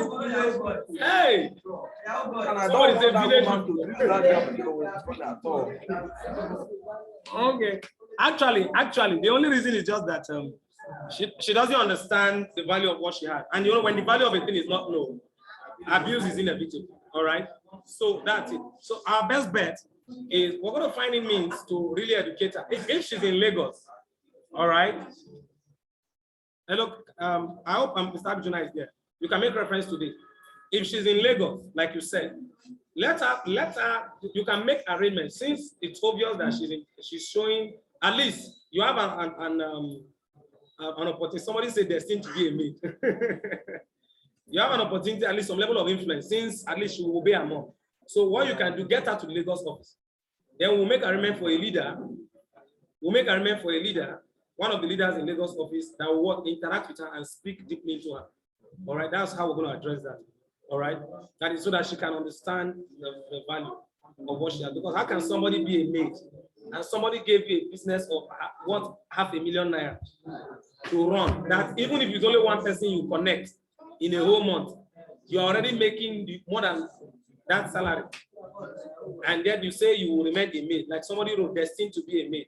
I think we need to add a drama of that. You know, that's how Nollywood usually get their movie, the names of their movies, destined to be a maid. And that film will sell very well. Anyway, that's very unfortunate for her, but that's what we'll do. We'll approach it that way. We'll get her to Lagos office physically, because sometimes, you know, phone talk, you know, sometimes like they say, talk is cheap. So when we get her to a physical meeting, then we'll cook ahead very well so that she will download sense into her. Yeah, that's so that she will receive some sense, because it's so unfortunate that she doesn't have. Okay, Shahida said she has a question. Let me take that. Okay, Aja Shahida, let me hear you. Go ahead. Let's make it fast. Let's make it fast, because I've set a timer for this. All right. Okay, yes, Shahida, you can unmute yourself if you are there. Unmute yourself and ask a question. Yes, sir. Good morning. Yeah, good morning. Okay, go ahead. Let me hear you. Can you hear me? Good morning, champion. Go ahead. Okay. I booked someone. Though the woman came. So when she came, she was interested in the business. Can you hear me, sir? Loud and clear. Yes, we can hear you. Okay. So she was interested in the business, but she doesn't have any money to start the business. So she was now begging and pleading that please, she really wants us to show her husband this opportunity. So I asked her for her contact. Let her drop some contact so that she can include the husband's own. Unfortunately, her phone has faults. So she came without a phone. So I don't know, how can we invite the husband, because she was seriously pleading that the husband is into networking, but he has never seen something like this. And she really wanted him to see the opportunity. Thank you. Okay, you're welcome. I think one simple way you can do that is you can even book the husband. She can recommend the husband and you book the husband to the office. That's one way. Another option again is you can organize a home lunch for her. Then you take the fire to the dormouse. All right, any of this can do, but look at the situation that is the one that is most feasible and the one that will give the better result. You can do the booking and invite the husband, put an official invitation to the husband to come to the office, or you can take the fire to the person's house and then you lay it out. In fact, when you run such a presentation, what you focus on for the man is the system. You know, he has been into other network marketing business. Focus on our system. What makes us different from others? What is unique about our opportunity? You understand, and all that. That is it. So with that, you can get his attention. That is it. All right. Thank you very much, boss. And she dropped. Oh, sorry. Unmute yourself. Unmute yourself. Unmute yourself and ask a question. Okay, go ahead. Yeah, go ahead. I can hear you. Oh. Okay, unmute yourself.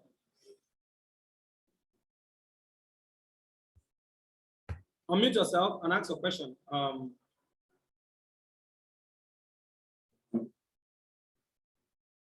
Unmute yourself. Aja Shahida, you can unmute. Okay, good.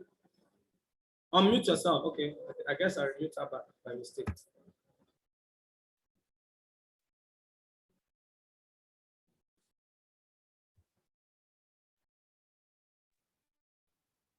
So thank you very much. That's all. Okay, all right. Okay. Is anybody having a question here from the hall? Okay, let me take a question, sir. I know there are lots of questions, but the good news, let me give you the good news. The good news is most likely that I'm going to give room for the next Super Leadership Monday. All right. Sorry, the next Super Leadership Monday is what's the date? What's the date? 4th. Okay, we won't have our Super Leadership Monday, anchored by me. It's going to be anchored by the president himself of C200. What's the time for that? Is it 8 a.m. or 9 a.m.? We'll check it. Is Monday 4th? Please confirm it. 4th, right? You know that mindset clinic. Oh, it's 2nd. Then it means our Spanish Monday will go. Okay, good. Okay, good. Okay, no problem. So the good news is I'm going to actually give room for more questions on Monday. Okay, that will be the focal point for this. Many of you will be making bookings. You still come with more objections, and then I'll answer it. That's the room so that a lot of people can learn. Okay, let me hear your question. Yeah.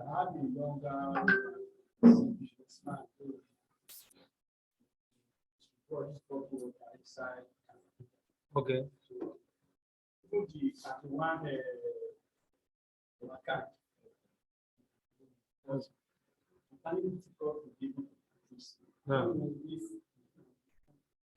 Yeah.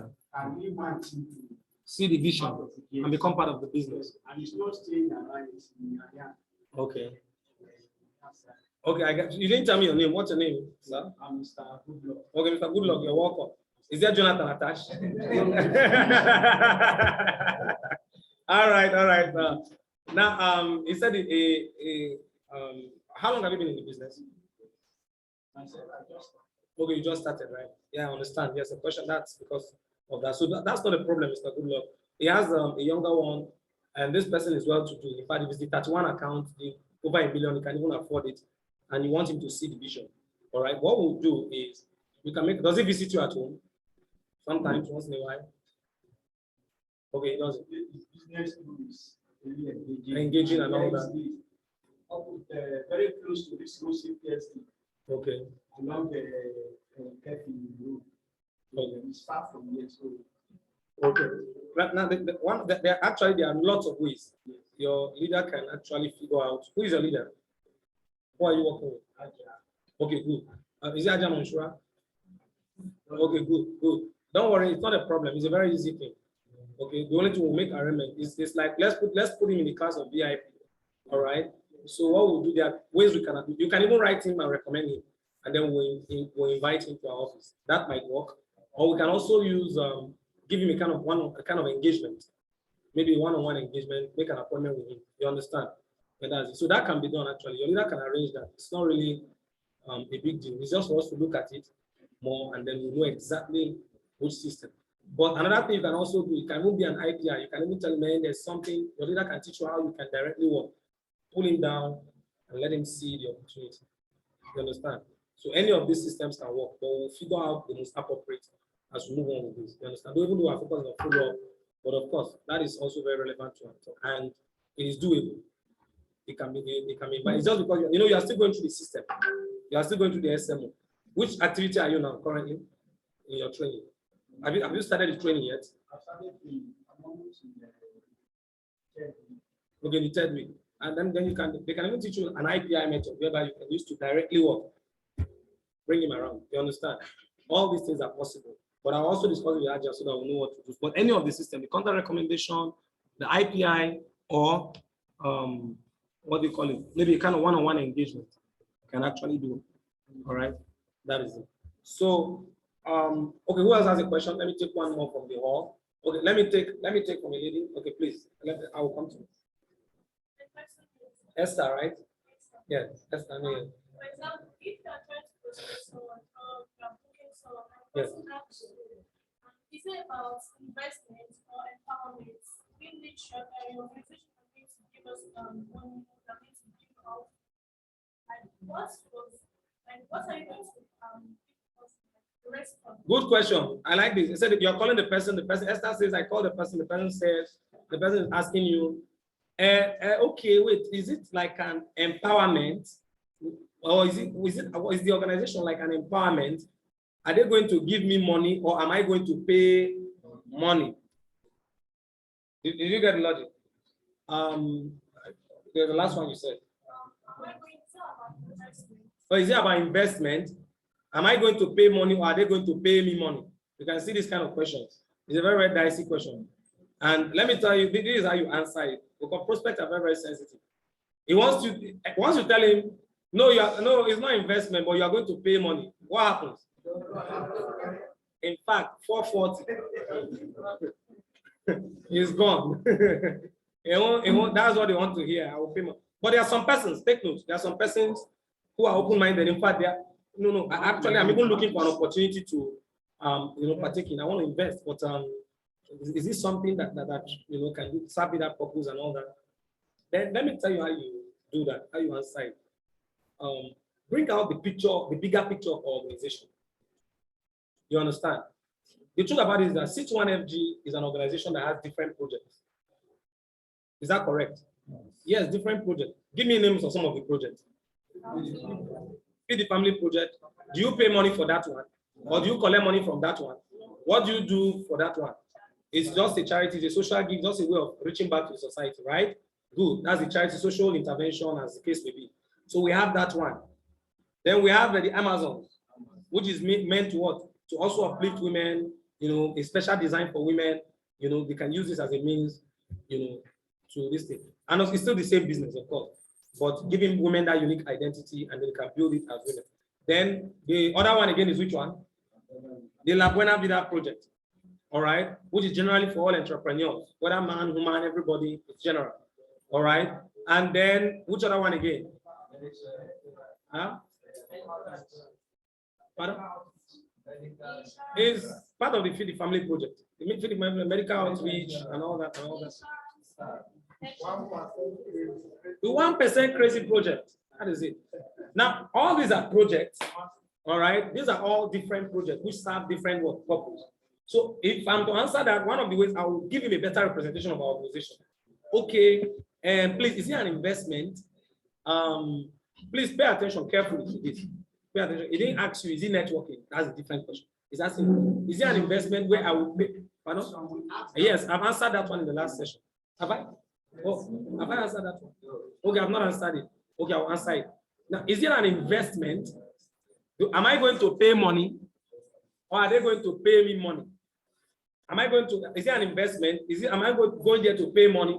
Or is it that they are going to give me money like an empowerment? That's the question, specific question. Now, what you tell them is, this is the best thing I tell them, and it has really, really worked. So I bring the bigger picture of our organization. I tell them, okay, actually, good question you just asked.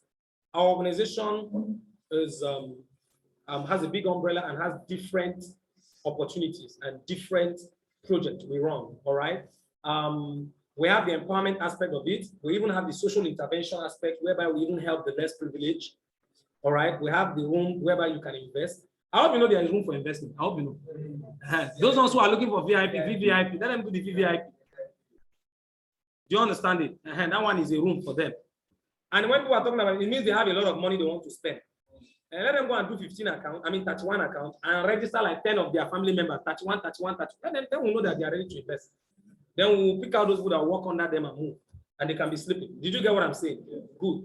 So we have room for, we have different projects. We have entrepreneurial projects where we mentor entrepreneurs. We have projects specifically for empowering women. We have projects specifically for social intervention, helping the less privileged, where we do the Feed the Family project. So there are lots of things. But at the moment, it will depend on what you are eligible for. All right. If you're eligible for our empowerment program, or you're eligible for our entrepreneurial program, it all depends. The consultant will determine what you're eligible for. But however, you are attending this for free because you've gotten the privilege. So it's going to be a free session for you. But when you interact with our consultant, they will figure out what you're eligible for. Did you get what I'm saying? Once you answer it to them that then you confirm, are you coming? I want to be sure you are coming so that I can book your reservation. So once you open their mind, they'll come. Did you get the logic now? Because you've made it established that there is even the one that you are looking for. There's the one that we help people. Oh, they give free food. Oh, okay. Okay. I know there's free food. No, but that one is for free food. Oh, free food. There's free food. Okay, okay. Then there's the one also for this and all that. Then if a person asks, is it networking? It's a different question. You call the person, hey, wait, this thing, let me understand it. Is it like networking? Now, this is how you respond. Oh, excuse me, because you see, you need to understand it. In this business, you know, integrity will take you far. I hope you know that. Yeah, when you don't have integrity, you might make some money there, but you will definitely die out of the business. So you have to be very watchful of what you tell people. Now, the person asks, is it networking? Some of them will ask, they are so sensitive to that extent to ask. Is it networking? This is how you respond. If you tell them yes, it's networking, what will happen? They are gone. Because most time, what they mean by that is it networking. Maybe they already have an experience. MMM, thank you. Maybe they did something, different names and all that, and whatever. And guess what happened? They failed or they lost money and all that. And maybe they vowed never to do something relating to. And when people hear online business, networking business, some of them have just the one picture approach to it. So if you tell such a person, yes, is networking, it's gone. You won't attend the event. And if you tell the person, no, it's not networking, what we network? It means you're not saying the truth. So a yes answer will be detrimental. A no answer is also detrimental. All right. But you don't give a yes, no answer. Is it networking? It's supposed to be a yes, no answer. But use the proper way to answer it. Don't give it a yes, no answer. Excuse me. If I went there, you'll be the one to express, kind of concern and shock. Is it networking? Excuse me. Pardon?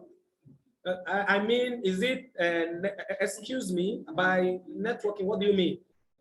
Do you mean, but don't let them answer it. You're asking them a question, but it's a rhetorical question. Don't let them answer it. By networking, excuse me, what do you mean? Do you mean like this thing you register and get product and then you start looking for selling on the street, registering people, selling product on the street, marketing product, talking about, is that what you're referring to? They will tell you, yes. Because of the kind of approach you use. Yes, now, like all these, they'll start mentioning names. Okay. Well, please let me ask you a question. Is that what we do? No. So you've nailed it. I'm sorry if that's what you're talking about, and I'm sorry that's not what we do in our organization. Immediately you give that kind of approach, you put an open mind to them. You don't want to give them any picture in the head. Let them come open-minded and understand it. But the question with why they become open-minded is, if it is not the networking I know, then what is it then? That's the, let me come and look at it. Did you get it? That's the appropriate way. So when people ask you that question, that's the appropriate way to answer it. I'm only going to take one more question. Most of your questions will be reserved till next week. Okay? So please, I will take, next week on Monday. All right? I see there are lots of questions. It's like people prefer this question and answer session to even the training. So I'll dedicate next week to this question and answer session.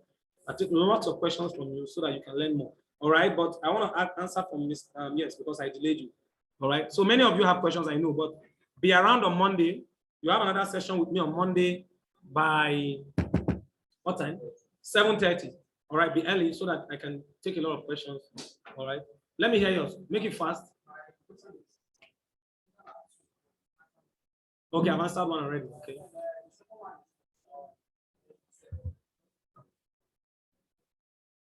Okay.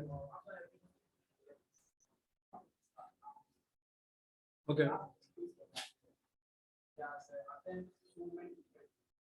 Yeah.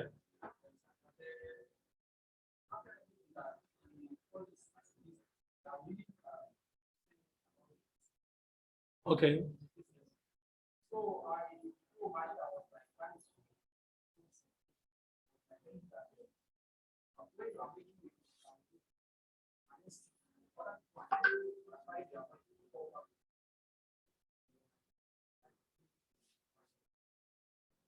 So then I now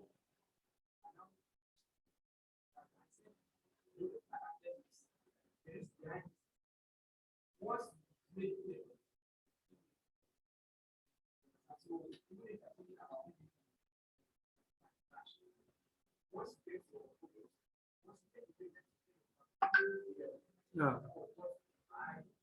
know how to respond to it. Okay, let me, I think it's a very good question you asked, a very, very good one. You met a prospect and after running the presentation, he said, yeah, you've analyzed all this. So his concern is, you've talked about all the positive side, but you've not told us about the risk. The risk. What is the risk? What risk am I facing in the business? Because I know every business. So the general idea, let me tell you the general thing. Everybody believes that every business has a risk. Well, to some degree that's true, but that's not absolutely true. All right, that's 100% true. Now let me put the question. Those of you that have been in the business now, I'm not even talking about those that are not in the business. We are here connected. Please, what is the risk? Eh? One of the risks I know is laziness. If you sign into business and you're lazy, it's your risk. But that's by the way. Now, let me tell you, how many of you agree with me by telling that this is one of the safest business, the business that has the lowest, the most minimal risk margin ever on the surface of the earth, one of the business. This is it. Do you agree with me? Yes. It's the truth. You pay the money, you get product. Though they are actually risks, but many people don't know. All right, but most of those risks, it's not really, yeah, they are risk. The leaders are laughing now. They understand it. Have you ever lost a code? Yeah? Have you ever? They are actually risk, basic risk. For example, you're going to process somebody's product. There was one incident that happened. The leader came all the way from somewhere after Mina, I don't know, in Niger State. So they attended the session, the retreat and all that. So he came and packed his downline's product. But when he was going, he forgot the product, all the product inside vehicle. Huh? You understand what I'm saying? So the product was processed, it was with the top leader, and he came to Abuja to take the product from Abuja to back to Mina or wherever he was staying. So he took it and entered a drop from this thing from, I think, Gudu to Area 1. And lo and behold, he came down and the next he started remembering that, oh, I put something at the boot of the car. And the products were many, I think there were about 7 parts. There were many. And those are things that was worth quite a lot of money. So, and this guy is a new connect. He's relatively new. He's like a upcoming Kingsman or something. You understand? Someone that is even struggling to even he does, I don't think even maybe he's even struggling to do one account. And then he now went and lost 7 pack of product. You understand what I'm saying? So there are actually risks. It's not that there are no risks. You understand? But those are not risks that are really worth mentioning. I mean, are these risks worth mentioning? This is an individual personal thing. I mean, you can't be running a presentation and then what part of the presentation will you fit this in and tell them this is the risk, this is the risk. And by the way, which organization come to run presentation for you and then we'll start telling you about risk? Did you get the logic? Now, so the idea is there are actually room for risk. You as leaders, those of you that are in the encoding room, and we put in amazing systems to mitigate this risk. That's the good news. The last time the mastermind did a training, recap a training by the president on how you can protect your codes. When you process a code, what you should do. Write down the name, do this, do this, do this, do this, record everything, put proper records. But sometimes as a human being, you might be so reluctant. I know what I will soon, I know what to do. And then at the end of the day, the code gets expired. You are not even aware that you processed it 2 months ago. You thought it's what, 1 month ago. But because why? You failed to keep proper record. But these are the leadership level. Those that are just starting will not really appreciate it. All right. When you lost a code, do you go and start telling the person, okay, that 500,000 you paid, you know, something happened, one thing, they shot the bed and the mother was on the nest. When you shot the bed, then the mother now, please, when you shoot the bed, what do you expect the mother to do? Ordinarily, the mother will fly. So these are cock and bull stories. You don't tell people cock and bull stories. If you make a mistake with people's money, what do? You pay for it. That's what integrity demands. In fact, you don't even let them know, sir. You just go and pay for it jejely. So there are actually somewhat kind of inherent risks, but the only reason why most of the risks are inapparent is that most of those risks are being shouldered by leaders that have experience. Most of those risks are being shouldered. That's the joy, the advantage of network marketing. You have a large pool of mentors, a large pool of people who are willing to take some responsibility for you, pending when you are capable. That's the joy. There are many businesses when you enter. That's why this is, see, don't argue this. I tell you this, network marketing is one of the best, in fact, the best business I know currently on the surface of the earth. It's actually true because this is the business that you can fit. Now, pay attention. I'm going to cap this up with this. Are we together? If you're together, say hi. I want to help you know the value of what you have. Tell me of one business where you are working, you have the opportunity to make a lot of money. You have the opportunity to grow and develop yourself personally. Not only that, you have a business that you can actually fit into your lifestyle. Do you know many people fit their lifestyle into their business? For traditional business, you fit your life into the business. But in network marketing, what do? You fit the business. I know some of you might get it confused. Let me break it down. Let me break it down. If you get a job today in Lagos, you cannot be leaving from here, Abuja, and be going to Lagos. Most times you are forced to what? You relocate. You don't like Lagos. Maybe you're a kind of person, man. Lagos is a place I will not stay. Hold up, blah, blah, blah. But because that's the only place the bread came, and this is a job, or this is a traditional business, what do? Sometimes you even leave, you are relocating, you are staying there, your family is somewhere else. Part of the money for your transport is from your salary, and the struggle. But in this business, is that the case? You know, you can fit this business in a way. You can build this business, you can do the business even from home. You are with your family, and you are doing your follow-up call with your kids. Women can be there, busy in the kitchen, put their Bluetooth in their ear, Bluetooth, whatever. And they are busy in the kitchen, they keep their phone somewhere else, and their Bluetooth is just in their ear, and they are busy doing what they are doing. In fact, I even watched a video of one woman that was doing follow-up. She was, taking care of her child, and she was making the call. She was telling the child, shh, shh, shh, something like that. So it's a business you can fit into your lifestyle. For someone like me, you see me sometimes, you see me with my family. When I was working as a doctor, how do I carry my family to my place of work? But today, I'm always with my family, and you can, carve the business based on your schedule. You can have an appointment with someone. You say, no. Can we leave this appointment tomorrow? I have a wedding to attend today. Can we make this appointment in the evening? I have a burial to attend tomorrow. Something like that. But in your place of work or most traditional business, do you do that? No. You're talking about a business where you can fit it into your life, unlike most business that you fit your life to the business for it to survive. So what business on earth, you make a lot of money, you develop yourself personally, you grow in knowledge, you have the opportunity for real residual income, build wealth building.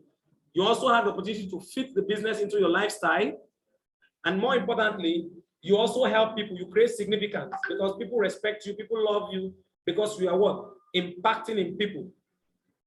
And with the most minimal risk you can ever think of ever. There's nothing like, the production, no. And in that same business, as you come in, you are not paying for training. You have a team of wide range of people who are already ready and willing to help you grow. Most businesses, when you enter, is competition. You enter into competition. You say you are a caterer, or you say you sell phones, or you say you are doing this, or you are a farmer. As you enter into the market, every other person is your competitor.